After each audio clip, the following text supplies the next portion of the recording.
भजन करते करते ब्राह्मण देवता सो गए और जैसे ही ब्राह्मण देवता सोए ही अब महाराज याद रहे।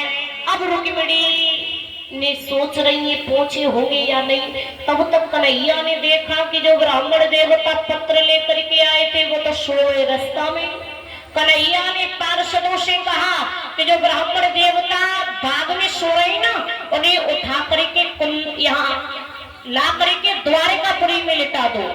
ब्राह्मण देवता को बाग से उठा करके द्वारिकापुरी में लिटा दिया। अब महाराज याद रहे ब्राह्मण देवता कहने लगे लला युका है द्वारिका छे ए बेटा या राज्य कौन करे कन्हैया छे।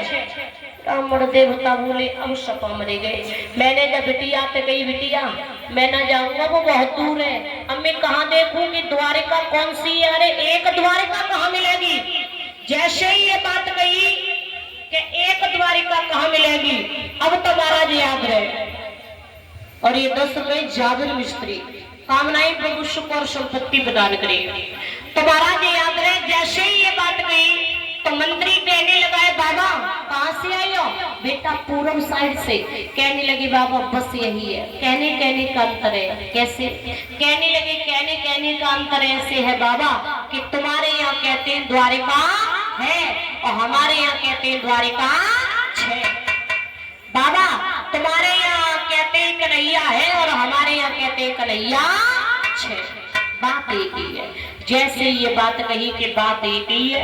अब तुम्हारा याद रहे कहने लगे ए बेटा कन्हैया कहाँ मिलेंगे।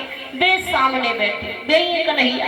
जैसे ही ये बात कही अब कन्हैया को पत्र दिया। कन्हैया ने पत्र पढ़ा बलराम जी की आज्ञा पाई और कन्हैया रथ में बैठे धीरे धीरे लेकर के ब्राह्मण देवता को चल दिए।